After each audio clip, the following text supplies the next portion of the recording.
नमस्कार, मैं आपकी दोस्त वंदना। आपका वाणी चैनल पर स्वागत है।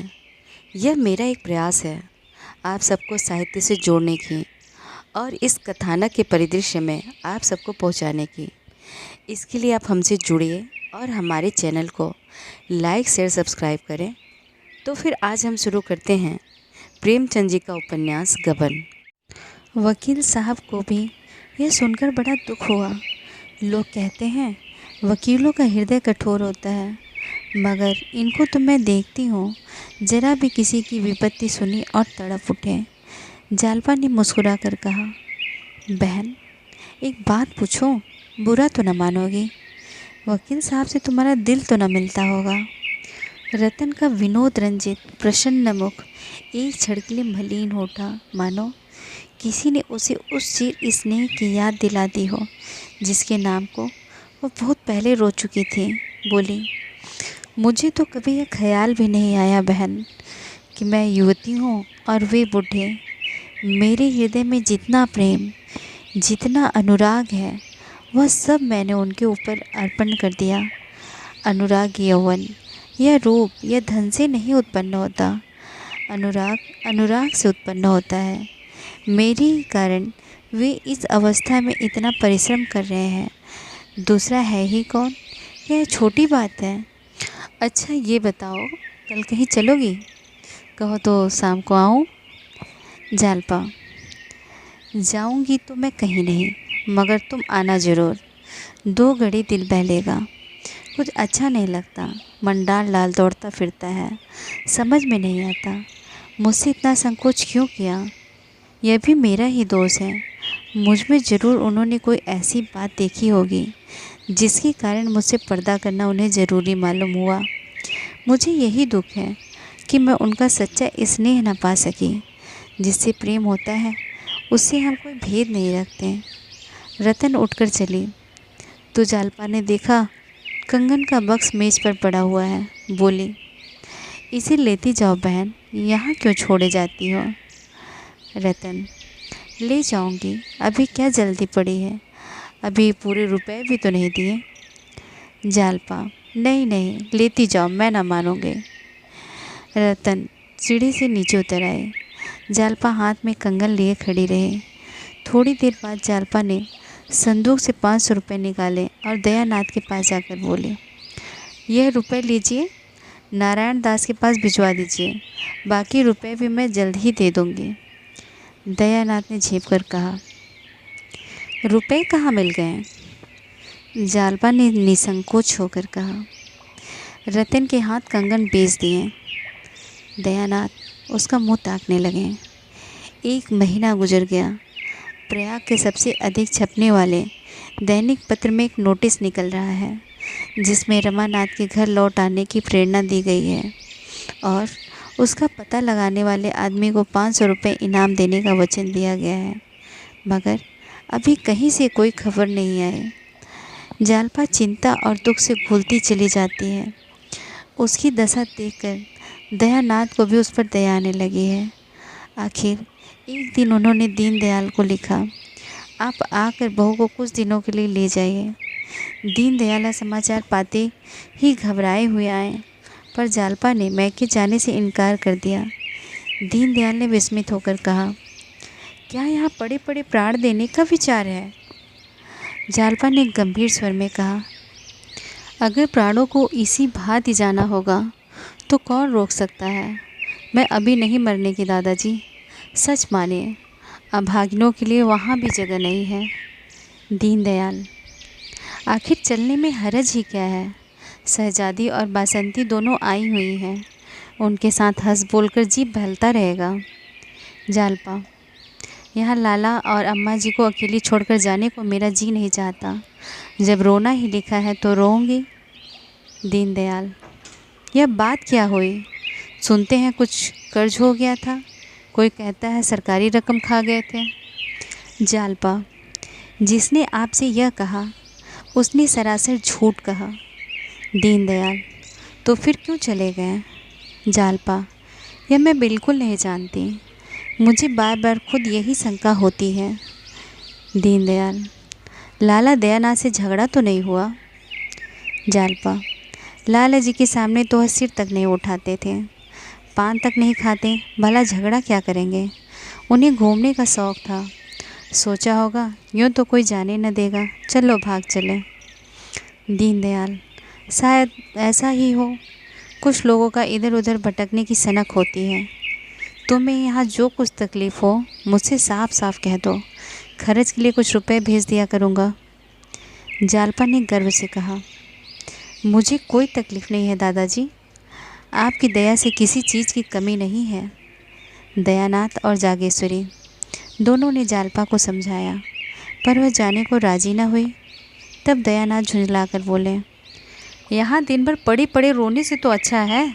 जालपा: क्या वह कोई दूसरी दुनिया है, या मैं वहाँ जाकर कुछ और हो जाऊँगी? और फिर रोने से क्यों डरूँ? जब हंसना था तब हंसती थी, जब रोना है तो रोऊंगी। वो काले कोसों चले गए हों, पर मुझे तो हरदम यहीं बैठे दिखाई देते हैं। यहाँ वे स्वयं नहीं हैं, पर ऐसा लगता है कि घर की एक एक चीज़ में बसे हुए हैं। यहाँ से जाकर तो मैं निराशा से पागल हो जाऊँगी। दीनदयाल समझ गए, यह अभिमानी अपनी टेक न छोड़ेगी। उठकर बाहर चले गए। संध्या समय चलते वक्त उन्होंने 50 रुपए का एक नोट जालपा की तरफ बढ़ाकर कहा, इसे रख लो, शायद कोई ज़रूरत पड़े। जालपा ने सिर हिलाकर कहा, मुझे इसकी बिल्कुल ज़रूरत नहीं है दादाजी। हाँ, इतना चाहती हूँ कि आप मुझे आशीर्वाद दें। संभव है आपके आशीर्वाद से मेरा कल्याण हो। दीनदयाल की आंखों में आंसू भर आए। नोट वहीं चारपाई पर रखकर वह बाहर चले आए। क्वार का महीना लग चुका था। मेघ के जलशून्य टुकड़े कभी कभी आकाश में दौड़ते नजर आ जाते थे। जालपा छत पर लेटी हुई उन मेघ खंडों की किलोले देखा करती। चिंता व्यथित प्राणियों के लिए इससे अधिक मनोरंजन की और वस्तु ही कौन है। बादल के टुकड़े भांति भांति के रंग बदलते, भांति भांति के रूप बढ़ते, कभी आपस में प्रेम से मिल जाते, कभी रूठकर अलग अलग हो जाते, कभी दौड़ने लगते, कभी ठिठक जाते। जालपा सोचती, रमानाथ भी कहीं बैठे यही मेघ क्रीड़ा देख रहे होंगे। इस कल्पना में उसे विचित्र आनंद मिलता। किसी माली को अपने लगाए पौधों से, किसी बालक को अपने बनाए हुए घरौंदों से जितनी आत्मीयता होती है, कुछ वैसा ही अनुराग उसे उन आकाशगामी जीवों से होता था। विपत्ति में हमारा मन अंतर्मुखी हो जाता है। जालपा को अब यही शंका होती थी कि ईश्वर ने मेरे पापों का यह दंड दिया है। आखिर रमानाथ किसी का गला दबाकर ही तो रोज रुपए लाते थे, कोई खुशी से तो न देता। यह रुपए देकर वह कितनी खुश होती थी। इन्हीं रुपए से तो उसके लिए नित्य शौक श्रृंगार की चीज़ें आती रहती थी। उन वस्तुओं को देखकर अब उसका जी जलता था। यही वस्तुएं सारे दुखों की मूल हैं। इन्हीं के लिए तो उसके पति को विदेश जाना पड़ा। वे चीज़ें उसकी आंखों में अब कांटों की तरह गड़ती थी, उसके हृदय में सूल की तरह चुभती थी।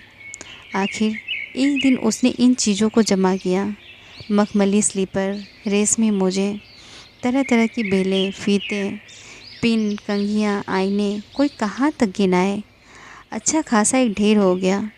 वह इस ढेर को गंगा में डुबा देगी और अब से एक नए जीवन का सूत्रपात करेगी। इन्हीं वस्तुओं के पीछे आज उसकी यह गति हो रही है। आज वह इस मायाजाल को नष्ट कर डालेगी। उनमें कितनी ही चीज़ें तो ऐसी सुंदर थी कि उन्हें फेंकते मुँह आता था, मगर ग्लानि की उस प्रचंड ज्वाला को पानी के ये छींटे क्या बुझाते। आधी रात तक वह इन चीज़ों को उठा उठा कर अलग रखती रही, मानो किसी यात्रा की तैयारी कर रही हो। हाँ, यह वास्तव में यात्रा ही तो थी, अंधेरे से उजाले की, मिथ्या से सत्य की। मन में सोच रही थी, अब यदि ईश्वर की दया हुई और वह फिर लौटकर घर आए तो वह इस तरह रहेगी कि थोड़े से थोड़े में निर्वाह हो जाए। एक पैसा भी व्यर्थ न खर्च करेगी। अपनी मजदूरी से ऊपर एक कौड़ी भी घर में ना आने देगी। आज से उसकी नए जीवन का आरंभ होगा। ज्यों ही 4 बजे सड़क पर लोगों के आने जाने की आहट मिलने लगी। जालपा ने बैग उठा लिया और गंगा स्नान करने चली। बैग बहुत भारी था, हाथ में उसे लटकाकर 10 कदम भी चलना कठिन हो गया। बार बार हाथ बदलती थी। यह भय भी लगा हुआ था कि कोई देख न ले। बोझ लेकर चलने का उसे कभी अवसर न पड़ा था। इक्की वाले पुकारते थे पर वह उधर कान न देती थी। यहाँ तक कि हाथ बेकाम हो गए तो उसने बैग को पीठ पर रख लिया और कदम बढ़ाकर चलने लगी। लंबा घूंघट निकाल लिया था कि कोई पहचान न सके। वह घाट के समीप पहुंची तो प्रकाश हो गया था। सहसा उसने रतन को अपनी मोटर से आते देखा। उसने चाहा सिर झुकाकर मुँह छिपा ले, पर रतन ने दूर ही से पहचान लिया। मोटर रोककर तेजी से बोली, कहाँ जा रही हो बहन? यह पीठ पर बैग कैसा है? जालपा ने घूंघट हटा लिया और निसंक भाव से आगे बढ़ती हुई बोली, गंगा स्नान करने जा रही हूँ। रतन, मैं तो स्नान करके लौट आई, लेकिन चलो तुम्हारे साथ चलती हूँ। तुम्हें घर पहुँचाकर लौट आऊँगी। बैग रख दो। जालपा, नहीं नहीं, यह भारी नहीं है। तुम जाओ, तुम्हें देर हो रही होगी, मैं चली जाऊँगी। मगर रतन ने न माना। कार से उतरकर उसके हाथ से बैग ले ही लिया और कार में रखती हुई बोली, क्या भरा है तुमने इसमें? बहुत भारी है, खोलकर देखो। जालपा, इसमें तुम्हारे देखने लायक कोई चीज़ नहीं है। बैग में ताला न लगा था। रतन ने खोलकर देखा तो विस्मित होकर बोली, इन चीज़ों को कहाँ लिए जाती हो? जालपा ने कार पर बैठते हुए कहा, इन्हें गंगा में बहा दूंगी। रतन ने विस्मय में पड़कर कहा, गंगा में? कुछ पागल तो नहीं हो गई हो? चलो घर लौट चलो, बैग रखो फिर आ जाना। जालपा ने दृढ़ता से कहा, नहीं रतन, मैं इन चीज़ों को डुबा कर ही जाऊंगी। रतन, आखिर क्यों? जालपा, पहले कार को बढ़ाओ फिर बताऊं।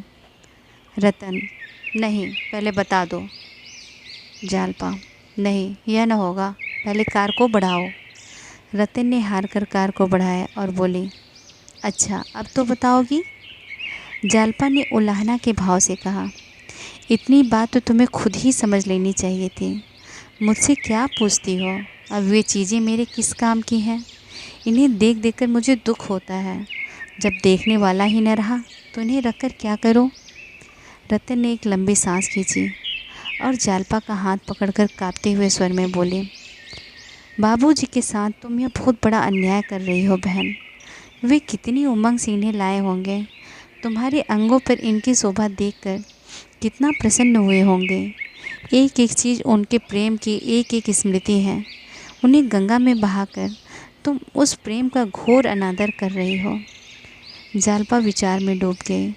मन में संकल्प विकल्प होने लगा, किंतु एक ही क्षण में वह फिर संभल गई और बोली, यह बात नहीं है बहन। जब तक ये चीज़ें मेरी आंखों से दूर न हो जाएंगी, मेरा चित्त शांत न होगा। इसी विलासिता ने मेरी यह दुर्गत की है। यह मेरी विपत्ति की गठरी है। प्रेम की स्मृति नहीं, प्रेम तो मेरे हृदय पर अंकित है। रतन, तुम्हारा हृदय बड़ा कठोर है जालपा। मैं तो शायद ऐसा न कर सकती। जालपा, लेकिन मैं तो इन्हें अपनी विपत्ति का मूल समझती हूँ। एक क्षण चुप रहने के बाद वह फिर बोली, उन्होंने मेरे साथ बड़ा अन्याय किया है बहन। जो पुरुष अपनी स्त्री से कोई पर्दा रखता है, मैं समझती हूँ उससे प्रेम नहीं करता। मैं उनकी जगह पर होती तो यूँ तिलांजलि देकर न भागती, अपने मन की सारी व्यथा कह सुनाती और जो कुछ करती उनकी सलाह से करती। स्त्री और पुरुष में दुराव कैसा? रतन ने गंभीर मुस्कान के साथ कहा, ऐसे पुरुष तो बहुत कम होंगे जो स्त्री से अपना दिल खोलते हो। जब तुम स्वयं दिल में चोर रखती हो तो उनसे क्यों आशा रखती हो कि वे तुमसे कोई पर्दा न रखें? तुम ईमान से कह सकती हो कि तुमने उनसे पर्दा नहीं रखा। जालपा ने संकुचाते हुए कहा, मैंने अपने मन में कोई चोर नहीं रखा। रतन ने जोर देकर कहा, झूठ बोलती हो, बिल्कुल झूठ। अगर तुमने विश्वास किया होता तो वे भी खुलते। जालपा इस आक्षेप को अपने सिर से न टाल सकी। उसे आज ज्ञात हुआ कि कपट का आरंभ पहले उसी की ओर से हुआ। गंगा का तट आ पहुंचा। कार रुक गए। जालपा उतरी और बैग को उठाने लगी, किंतु रतन ने उसका हाथ हटाकर कहा, नहीं, मैं इसे न ले जाने दूंगी। समझ लो कि डूब गए। जालपा, ऐसे कैसे समझ लो? रतन, मुझ पर दया करो बहन के नाते। जालपा, बहन के नाते तुम्हारे पैर धो सकती हूँ, मगर इन कांटों को हृदय में जगह नहीं दे सकती। रतन ने भव्य सिकोड़ कर कहा। किसी तरह न मानोगी? जालपा ने स्थिर भाव से कहा। हाँ, किसी तरह नहीं। रतन ने विरक्त होकर मुंह फेर लिया। जालपा ने बैग उठा लिया और तेजी से घाट से उतरकर जल तट तक पहुंच गए। फिर बैग को उठाकर पानी में फेंक दिया। अपनी दुर्बलता पर यह विजय पाकर उसका मुख प्रदीप्त हो गया। आज उसे जितना गर्व और आनंद हुआ, उतना इन चीज़ों को पाकर भी न हुआ था। उन असंख्य प्राणियों में जो इस समय स्नान ध्यान कर रहे थे, कदाचित किसी को अपने अंतःकरण में प्रकाश का ऐसा अनुभव न हुआ होगा, मानो प्रभात की सुनहरी ज्योति उसके रोम रोम में व्याप्त हो रही है। जब वह स्नान करके ऊपर आई तो रतन ने पूछा, डुबा दिया? जालपा, हाँ। रतन, बड़ी निठुर हो। जालपा, यही निठुरता मन पर विजय पाती है। अगर कुछ दिन पहले निठुर हो जाती तो आज यह दिन क्यों आता? कार चल पड़ी। रमानाथ को कलकत्ता आए 2 महीने के ऊपर हो गए हैं। वह अभी तक देवी दिन के घर पड़ा हुआ है। उसे हमेशा यही धुन सवार रहती है कि रुपए कहाँ से आवे। तरह तरह के मंसूबे बांधता है, भांति भांति की कल्पनाएं करता है, पर घर से बाहर नहीं निकलता। हाँ, जब खूब अंधेरा हो जाता है तो एक बार मोहल्ले के वाचनालय में ज़रूर जाता है। अपने नगर और प्रांत के समाचारों के लिए उसका मन सदैव उत्सुक रहता है। उसने वह नोटिस देखी जो दयानाथ ने पत्रों में छपवाई थी, पर उस पर विश्वास न आया। कौन जाने पुलिस ने उसे गिरफ्तार करने के लिए माया रची हो। रुपए भला किसने चुकाए होंगे? असंभव। एक दिन उसी अखबार में रमानाथ को जालपा का एक खत छपा मिला। जालपा ने अनुग्रह और याचना से भरे हुए शब्दों में उसे घर लौट आने की प्रेरणा की थी। उसने लिखा था, तुम्हारे जिम्मे किसी का कुछ बाकी नहीं है, कोई तुमसे कुछ न कहेगा। रमा का मन चंचल हो उठा, लेकिन तुरंत ही उसे ख्याल आया, यह भी पुलिस की शरारत होगी। जालपा ने यह पत्र लिखा, इसका क्या प्रमाण है? अगर यह भी मान लिया जाए कि रुपए घर वालों ने अदा कर दिए होंगे, तो क्या इस दशा में भी वह घर जा सकता है? शहर भर में उसकी बदनामी हो ही गई होगी, पुलिस में इत्तला की जा चुकी होगी। उसने निश्चय किया कि मैं अभी नहीं जाऊंगा, जब तक कम से कम 5,000 रुपये हाथ में ना हो जाएं। घर जाने का नाम न लूँगा। अगर रुपए नहीं दिए गए, पुलिस मेरी खोज में है, तो कभी घर न जाऊंगा, कभी नहीं। देवी दिन के घर में 2 कोठरियाँ थीं। सामने एक बरामदा था, बरामदे में दुकान थी। एक कोठरी में खाना बनता था और दूसरी कोठरी में बर्तन भांडे रखे हुए थे। ऊपर एक कोठरी थी और छोटी सी खुली हुई छत। रमा इसी ऊपर के हिस्से में रहता था। देवी दिन के रहने सोने बैठने का कोई विशेष स्थान न था। रात को दुकान बढ़ाने के बाद वही बरामदा शयनगृह बन जाता था। दोनों वहीं पड़े रहते थे। देवी दिन का काम चीलम पीना और दिन भर गप्पे लड़ाना था। दुकान का सारा काम बुढ़िया करती थी। मंडी जाकर माल लाना, स्टेशन से माल भेजना या लेना, यह सब भी वही कर लेती थी। देवी दिन ग्राहकों को पहचानता तक न था। थोड़ी सी हिंदी जानता था। बैठा बैठा रामायण, तोता मैना, रामलीला या माता मरियम की कहानी पढ़ा करता। जब से रमा आ गया है, बुढ़े को अंग्रेजी पढ़ने का शौक़ हो गया है। सवेरे ही प्राइमर लाकर बैठ जाता है और 9-10 बजे तक अक्षर पढ़ता रहता है। बीच बीच में लतीफ़े भी होते जाते हैं, जिनका देवी दिन के पास अखंड भंडार है। मगर जग्गू को रमा का आसन जमाना अच्छा नहीं लगता। वह उसे अपना मुनीम तो बनाए हुए है, हिसाब किताब उसी से लिखवाती है, पर इतने से काम के लिए वह एक आदमी रखना व्यर्थ समझती है। यह काम तो वह ग्राहकों से यूँ ही करा लेती थी। उसे रमा का रहना खलता था, पर रमा इतना विनम्र, इतना सेवा तत्पर, इतना धर्मनिष्ठ है कि वह स्पष्ट रूप से कोई आपत्ति नहीं कर सकती। हाँ, दूसरों पर रखकर श्लीष रूप से उसे सुना सुना कर दिल का गुबार निकालती रहती है। रमा ने अपने को ब्राह्मण कह रखा है और उसी धर्म का पालन करता है। ब्राह्मण और धर्मनिष्ठ बनकर वह दोनों प्राणियों का श्रद्धा पात्र बन गया है। बुढ़िया के भाव और व्यवहार को खूब समझता है, पर करे क्या, बेहयाई करने पर मजबूर है। परिस्थिति ने उसके आत्मसम्मान का अपहरण कर डाला है। एक दिन रमानाथ वाचनालय में बैठा हुआ पत्र पढ़ रहा था कि एकाएक उसे रतन दिखाई पड़ गए। उसके अंदाज से मालूम होता था कि वो किसी को खोज रही है। 20 आदमी बैठे पुस्तकें और पत्र पढ़ रहे थे। रमा की छाती धक धक करने लगी। वह रतन की आंखें बचाकर सिर झुकाए हुए कमरे से निकल गया और पीछे के अंधेरे बरामदे में, जहाँ पुराने टूटे फूटे संदूक और कुर्सियाँ पड़ी हुई थी, छिपा खड़ा रहा। रतन से मिलने और घर के समाचार पूछने के लिए उसकी आत्मा तड़प रही थी, पर मारे संकोच के सामने न आ सकता था। आह, कितनी बातें पूछने की थी, पर उनमें मुख्य यही था कि जालपा के विचार उसके विषय में क्या है। उसकी निष्ठुरता पर रोती तो नहीं है, उसकी उद्दंडता पर क्षुब्ध तो नहीं है, उसे धूर्त और बेईमान तो नहीं समझ रही है, दुबली तो नहीं हो गई है। और लोगों के क्या भाव हैं, क्या घर की तलाशी हुई, मुकदमा चला, ऐसी ही हजारों बातें जानने के लिए वह विकल हो रहा था, पर मुँह कैसे दिखाए। वह झांक झांक कर देखता रहा। जब रतन चली गई, मोटर चल दिया, तब उसकी जान में जान आए।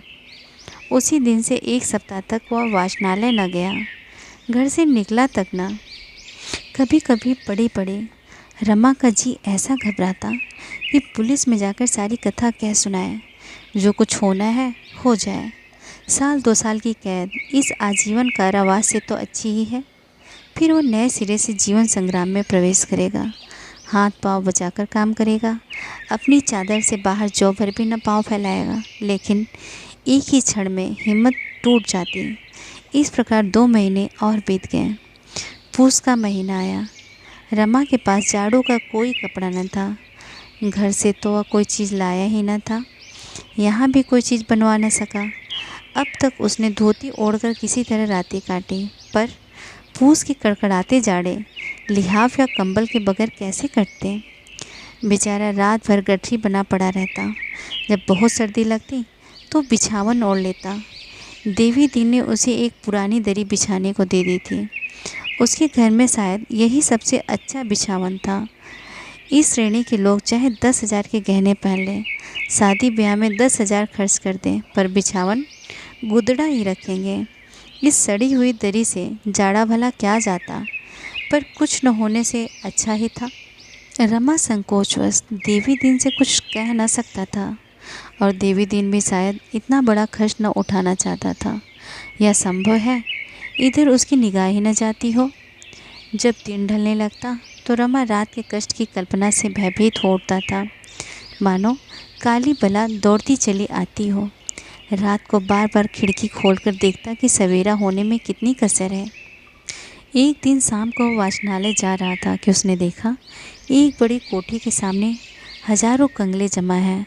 उसने सोचा, यह क्या बात है, क्यों इतने आदमी जमा हैं। भीड़ के अंदर घुसकर देखा तो मालूम हुआ सेठ जी कंबलों का दान कर रहे हैं। कंबल बहुत घटिया थे, पतले और हल्के, पर जनता एक पर एक टूटी पड़ती थी।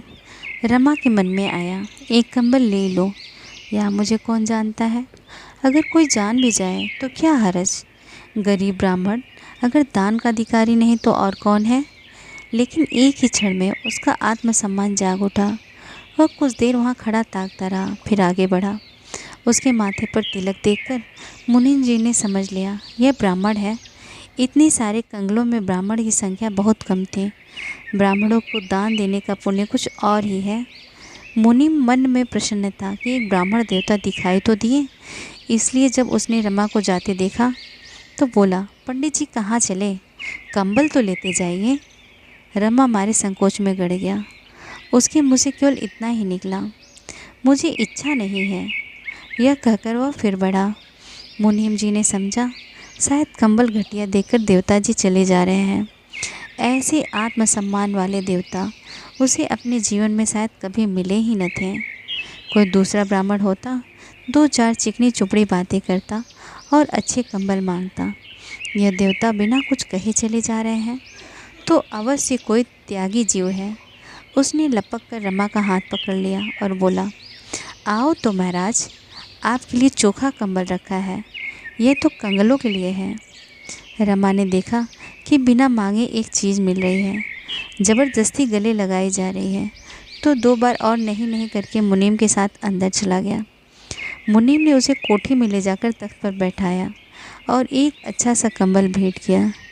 रमा की संतोष वृत्ति का उस पर इतना प्रभाव पड़ा कि उसने 5 रुपए दक्षिणा भी देना चाहा, किंतु रमा ने उन्हें लेने से साफ इनकार कर दिया। जन्म जन्मांतर की संचित मर्यादा कंबल लेकर ही आहत हो उठी थी। दक्षिणा के लिए हाथ फैलाना उसके लिए असंभव हो गया। मुनि ने चकित होकर कहा, आप यह भेंट न स्वीकार करेंगे तो सेठ जी को बड़ा दुख होगा।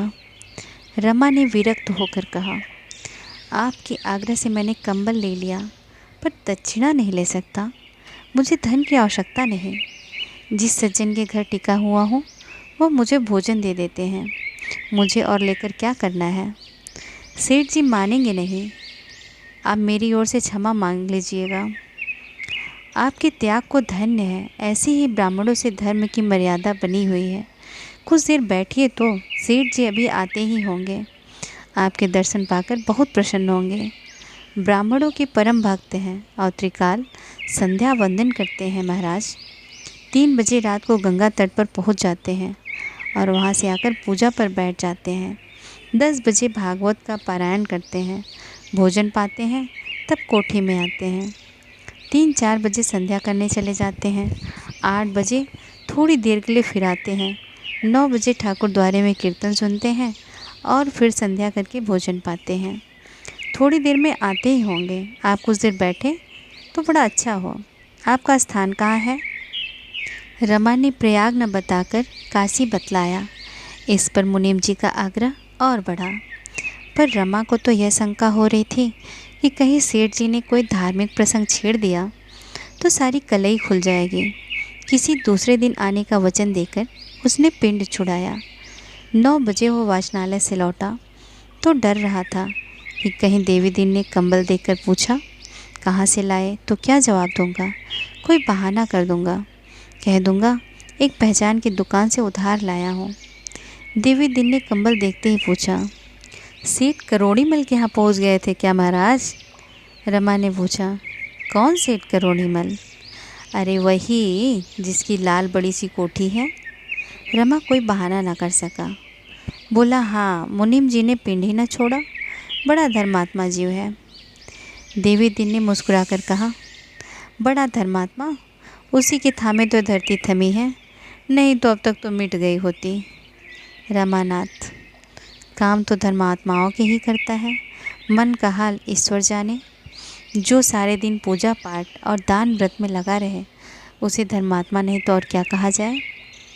देवी दीन, उसे पापी कहना चाहिए, महापापी। दया तो उसके पास से होकर भी नहीं निकली। उसकी जूट की एक मील है।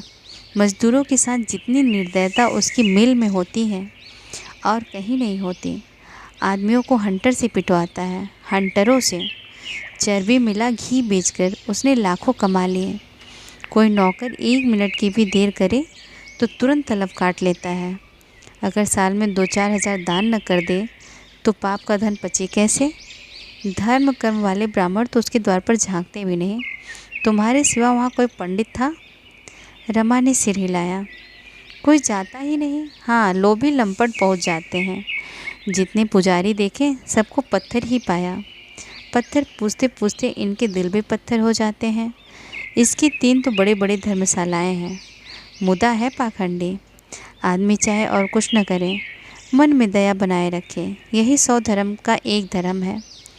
दिन की रखी हुई रोटियां खाकर जब रमा कंबल ओढ़कर लेटा तो उसे बड़ी ग्लानि होने लगी।